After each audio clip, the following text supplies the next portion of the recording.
কাজে বন্ধু যেন হয় আখিরাতের সাথী। বন্ধু হবে কিসের সাথী? বন্ধু হবে আখিরাতের সাথী, বন্ধু হবে জান্নাতের সাথী, বন্ধু হবে নেক কাজের সাথী। ঠিক আছে ইনশাআল্লাহ?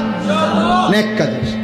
আল্লাহ কোরআনে বলছে, ওই যে আয়াত, ওই আয়াতে আল্লাহ বলছে নেক কাজের বন্ধুরা আমি আল্লাহ তাদেরকে ডাক দেব হাসরের ময়দানে, ইয়া ইবাদি, হে আমার বন্ধুগণ, বান্দাগণ, লা খাউফুন আলাইকুমুল ইয়াওমা ওয়ালা আনতুম তাহজানুন, আজকে তোমাদের কোনো ভয়ও নাই, চিন্তাও নাই।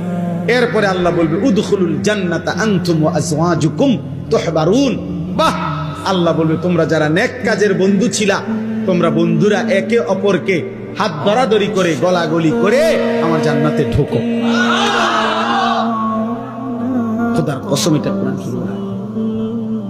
হ্যাঁ, এমনকি এই আয়াতের তাফসিরে আছে যে স্বামী স্ত্রী তারাও মূলত বন্ধু। যদি তারা একজন আরেকজনকে নেক কাজের সহযোগিতা করত, স্বামী স্ত্রীকে নামাজের জন্য উঠাইছে, স্ত্রী স্বামীকে নামাজের জন্য উঠাইছে, স্বামী স্ত্রীকে নেক কাজের দিকে ডাকছে, স্ত্রী স্বামীকে নেক কাজের দিকে ডাকছে, এরাও বন্ধু। আল্লাহ তাআলা বলবেন এই স্বামী স্ত্রী তোমরাও খুশি খুশি গলাগলি করে হাত ধরাধরি করে তোমরা জান্নাতে ঢোকো।